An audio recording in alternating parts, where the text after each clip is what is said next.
Remove these cars immediately, or I'll take this house from you. Karen's shrill voice shattered the morning calm. She stood in front of my house, waving her neon-pink ruler with fingers trembling from rage. Her face wore a ruthless smile of triumph, certain she'd already won the war. You've broken HOA rules for the last time, Mr. Thompson. If you can't follow the rules, you don't belong here. I could feel the whole neighborhood watching us silently from behind their curtains. My neighbors, who had quietly endured Karen's oppressive rules for years, were now witnessing the drama unfolding right outside my front door. Through Karen's loud accusations, I caught sight of 80-year-old Mrs. Rodriguez cautiously peeking through her window. Just last week, the poor woman had received a $200 fine for having flowers deemed too colorful for our neighborhood standards.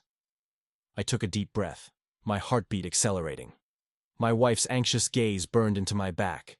I had to stay calm, because Karen didn't yet know my secret. Karen, please calm down, I said in a controlled voice. This is my home, and these are my cars. I haven't violated any HOA rules. Karen smirked dismissively, shaking her head. I'm sorry, but 3 cars are unacceptable. Every household here can only have 2 cars, and they must be parked in the garage. It's people like you who are lowering the standards of our community. Her words, especially people like you, stung deeply. Anger rose within me, but I kept it in check. Karen had no idea that I'd secretly spent the past 5 years buying up the majority of homes in our neighborhood. Now, I was the majority stakeholder in our HOA. 5 years earlier, my father had been forced out of his dream home due to relentless pressure from Karen and her fellow HOA board members. Back then, I'd promised myself I'd never allow something like that to happen again. Ever since, I'd quietly planned my strategy. I'd attended HOA meetings via proxies, carefully documenting every unjust decision Karen made. Karen pulled out her cell phone and started taking pictures of my driveway, specifically targeting my wife's SUV. Calmly but firmly, I stepped forward. This is harassment, Karen. It's time for it to stop, I stated clearly. She lowered her phone angrily, glaring at me. You don't get to tell me how to do my job, Mr. Thompson. There will be an HOA meeting tonight at 7 p.m., where we'll decide your fate. Karen spun around, storming away with her heels clicking angrily against the pavement. Watching her leave, I fought to suppress my excitement. She had no idea about the surprise waiting for her and the HOA board tonight. My wife approached me nervously. What are we going to do now? Get ready, I replied with a confident smile. Karen has just set the stage for her own downfall. She just doesn't realize it yet. I hurried inside, heading straight to my office desk. The documents I'd secretly gathered over the past 5 years, property deeds, HOA violation records, were spread out before me. In just a few hours, I'd exposed the truth about Karen's abuse of power and the HOA board's unfair tactics. My phone rang. It was my neighbor Sarah Jenkins, her voice trembling. James, Karen just sent us a violation notice, claiming our kids' toys are causing visual pollution. This has gone too far.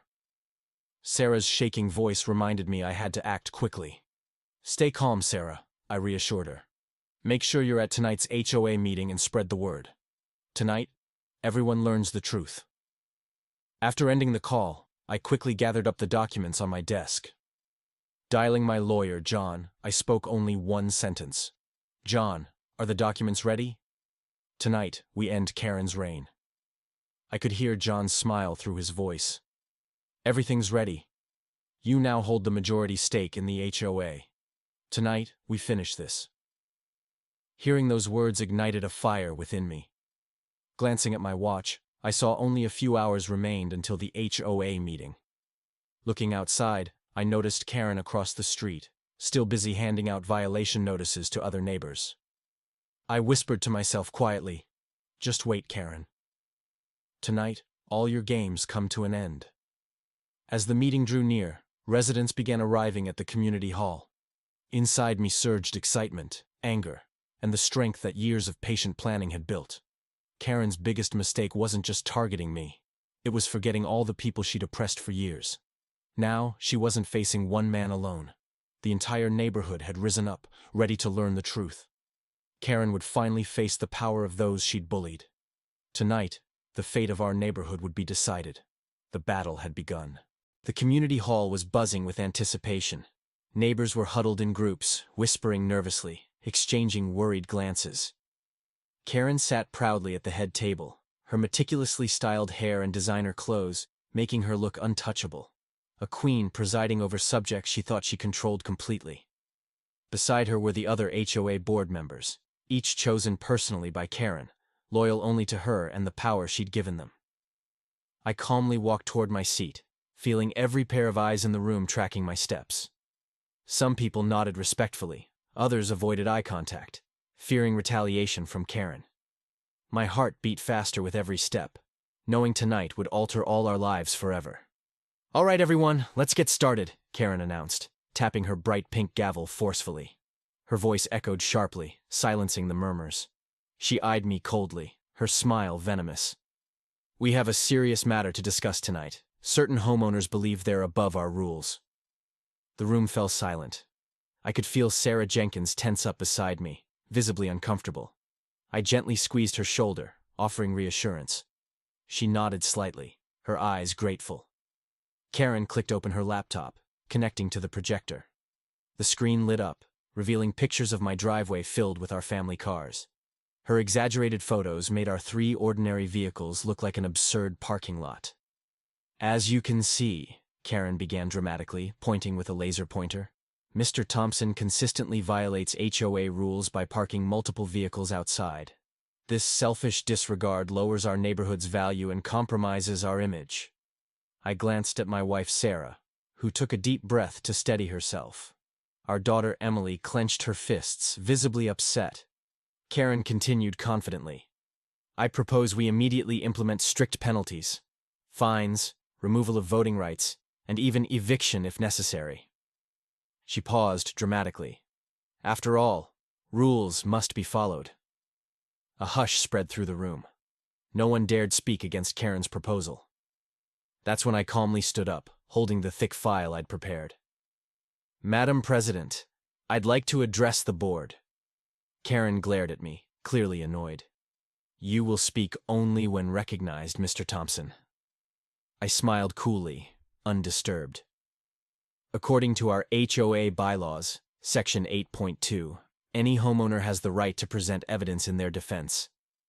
Her eyes narrowed. Reluctantly, she motioned with her hand. "Fine. Go ahead, James." "Thank you," I said, stepping forward confidently. "First, I'd like to clarify a misconception. Our family has 3 registered vehicles, perfectly allowed under city regulations. The HOA's 2-car limit is not only unfair but selectively enforced." Karen scoffed loudly.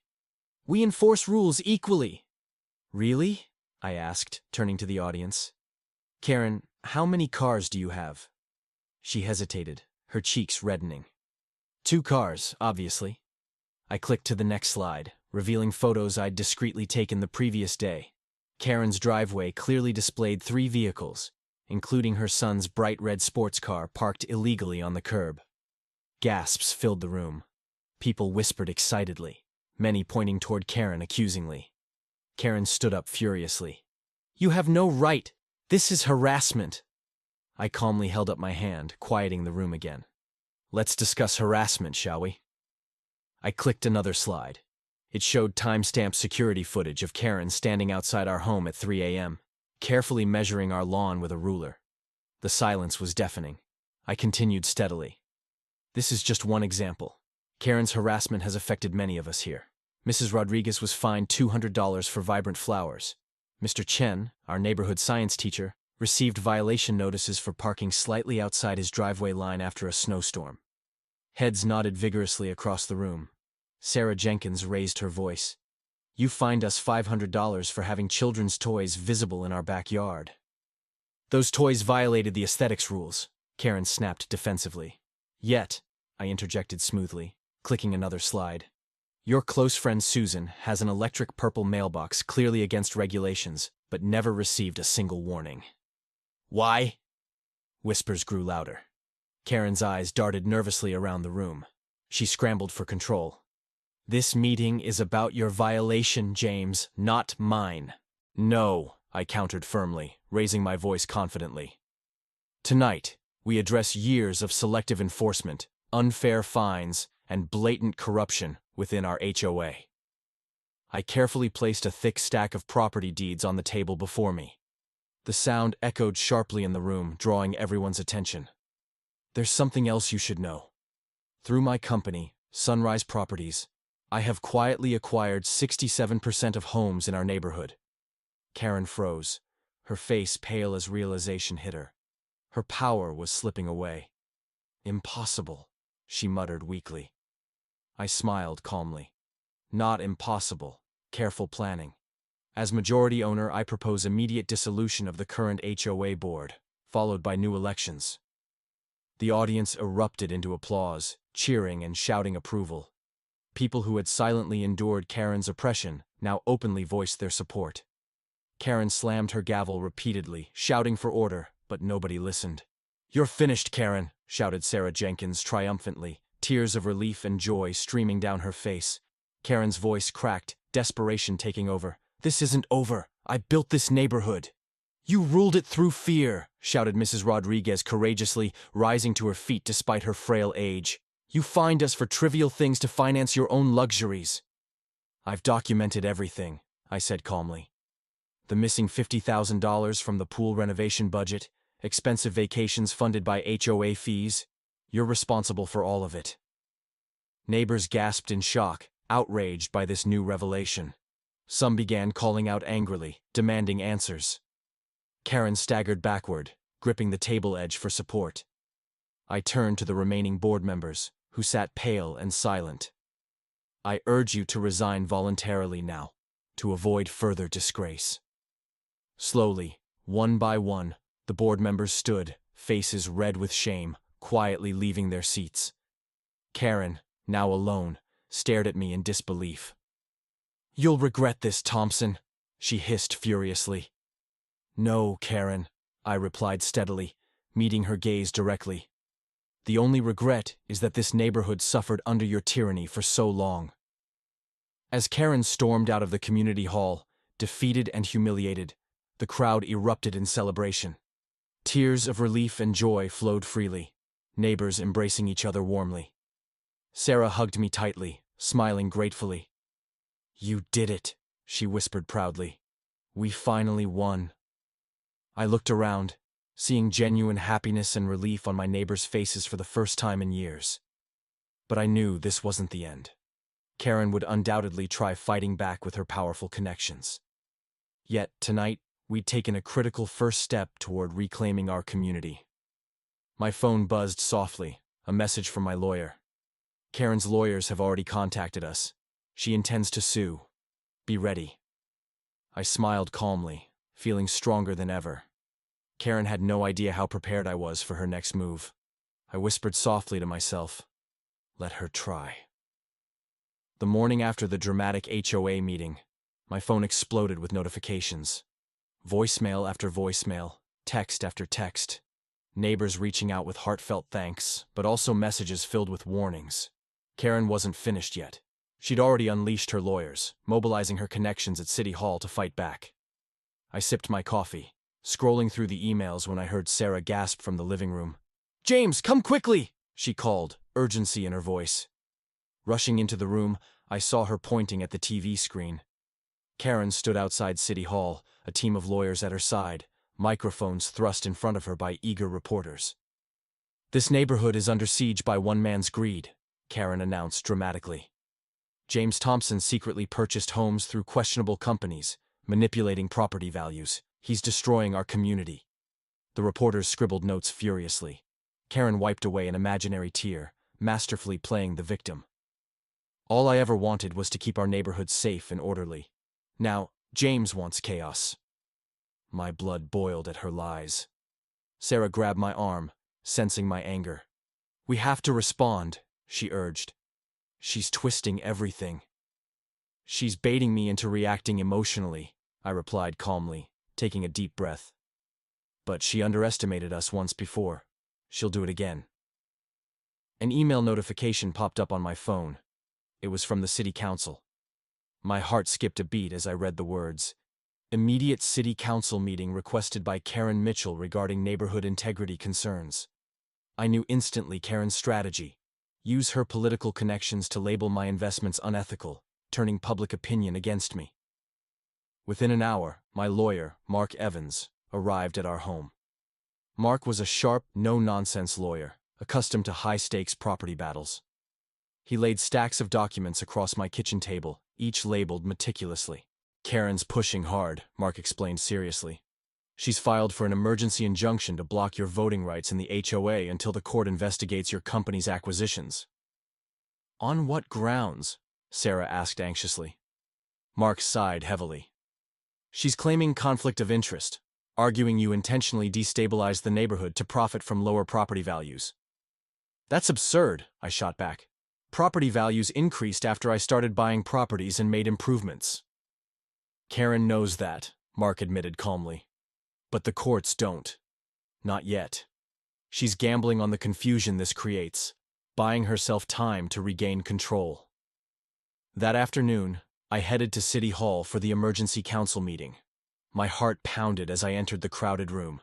Karen sat prominently, flanked by her powerful allies, politicians, influential businessmen, even local media personalities she'd personally invited. As soon as I entered, camera flashes erupted around me. Questions flew through the air. Mr. Thompson, did you secretly try to destabilize your neighborhood? Are you manipulating property values for personal gain? I ignored the chaos, calmly walking toward the podium where I'd be allowed to speak. Councilwoman Regina Brooks, known to be friendly with Karen, called the meeting to order. Karen spoke first, her voice trembling dramatically.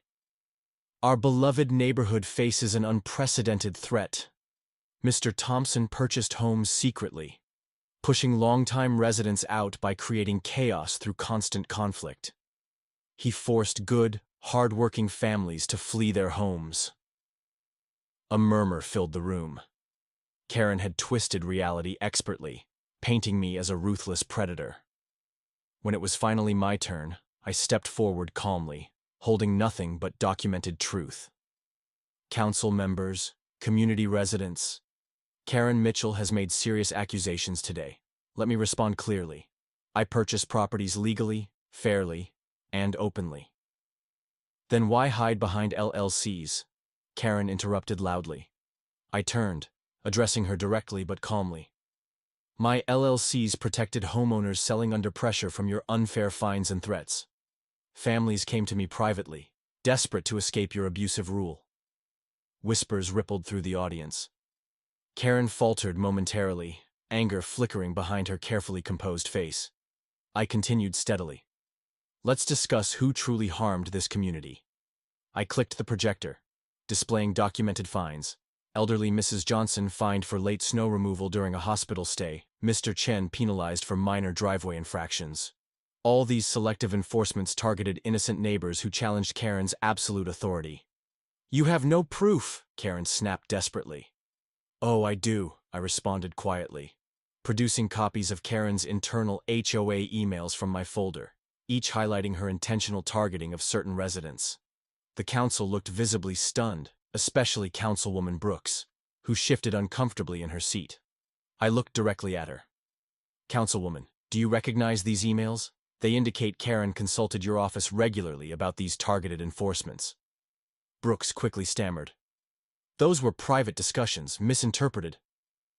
I see, I replied evenly.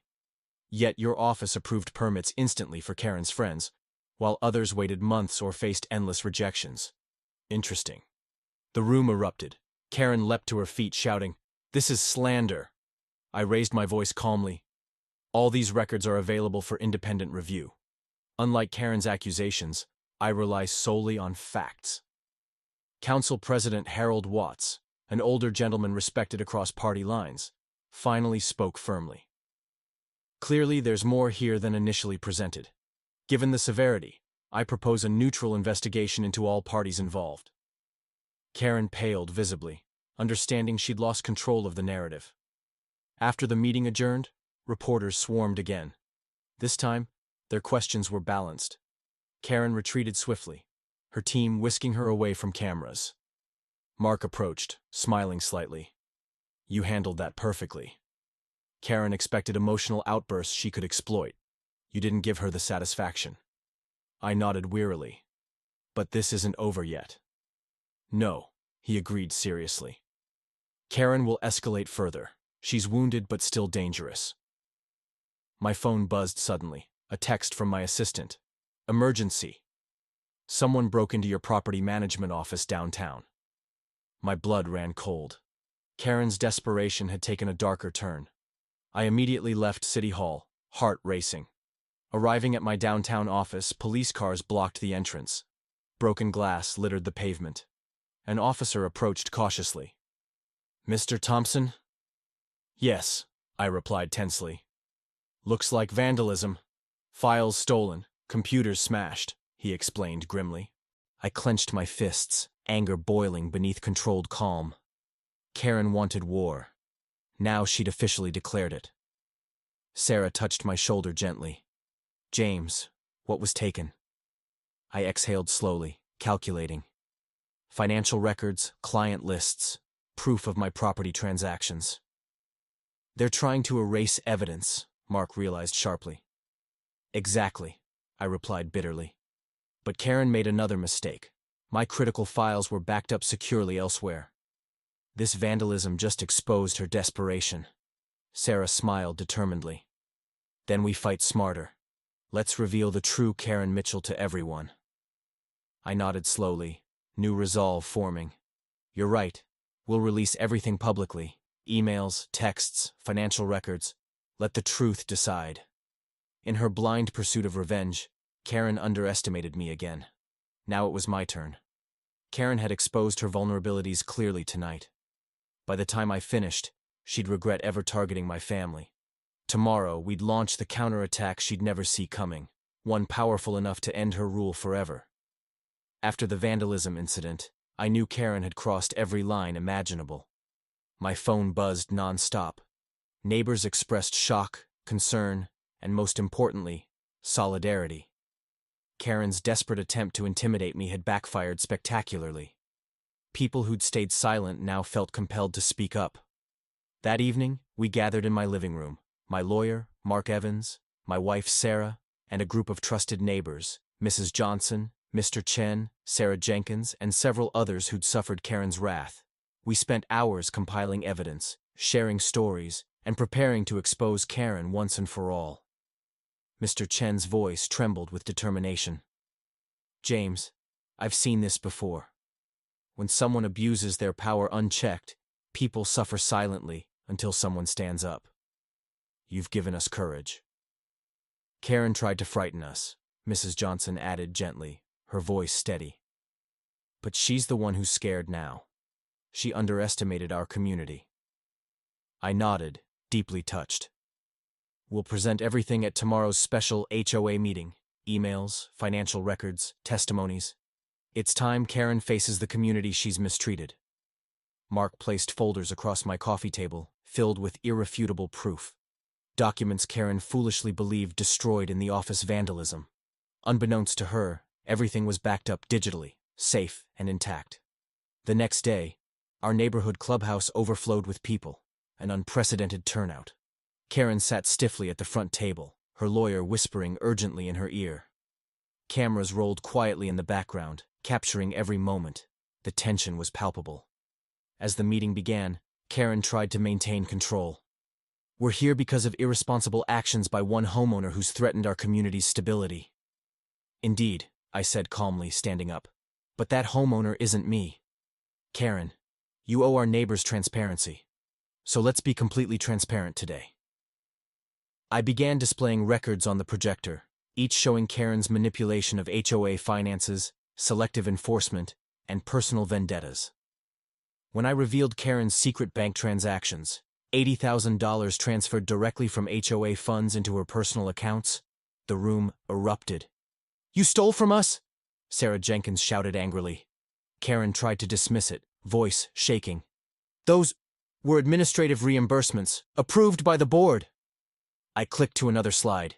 Emails explicitly detailing Karen pressuring board members into compliance. The board you controlled completely, I added sharply. You personally benefited while fining innocent residents into debt. The crowd's anger intensified. Karen's lawyer looked visibly uncomfortable, clearly unaware of her client's full misdeeds. Then came my final reveal: the footage of Karen vandalizing my office. She'd foolishly overlooked hidden surveillance cameras across the street, clearly capturing her directing two masked figures to smash windows and steal files. Gasps filled the room. Karen's face drained of color. That's not true," she stammered. I remained calm but firm. "Police already arrested the vandals. Both admitted you personally hired them. You've taken this beyond civil dispute into criminal territory." Karen jumped up, panic setting in. "This meeting is over," she shouted frantically. Mr. Chen stood defiantly. "You don't control this community anymore, Karen." Voices rose, demanding her resignation immediately. Realizing she'd lost all support, Karen fled from the clubhouse, reporters and cameras following closely behind. Within days, authorities officially charged Karen with embezzlement, fraud, and conspiracy to commit vandalism. She resigned from the HOA in disgrace, sold her home hastily, and left town. Her rule of fear and favoritism had ended forever. We elected a new HOA board, comprised entirely of trusted neighbors. Mrs. Johnson oversaw community wellness programs, Mr. Chen handled fair enforcement of sensible rules, Sarah Jenkins managed communications transparently. We rewrote the HOA bylaws: fair, transparent, and reasonable. My family finally parked all 3 cars openly without worry. Our home, once again, our sanctuary. Sarah organized a neighborhood barbecue celebrating our newfound unity. Kids laughed in driveways, elderly neighbors exchanged gardening tips openly, and families enjoyed genuine friendships, finally free from intimidation. Weeks later, a TV news crew visited our community, eager to share how we'd defeated an abusive HOA president. Neighbors shared stories of healing, pride, and empowerment. I saw a reporter interviewing Mrs. Johnson, smiling proudly. "We stood up together," she told them. "No more fear. Now we have each other." That evening, I sat quietly on my porch with Sarah, reflecting deeply. This started because Karen targeted our family over something as trivial as parking cars, I mused softly. I never imagined it'd grow into something so significant. Sarah squeezed my hand reassuringly. "You gave the entire neighborhood courage, James. Without your bravery, Karen would still control everything."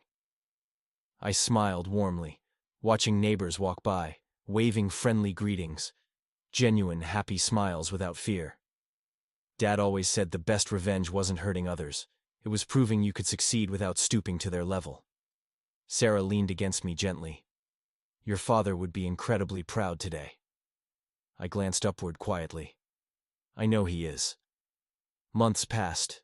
Our neighborhood flourished in newfound peace, property values rose steadily, and families actively participated in community governance. Our HOA had become a model for fair and respectful living, inspiring other neighborhoods facing similar struggles. One evening, my phone rang. It was a stranger named Lucas from another subdivision across town. He hesitated slightly before speaking nervously.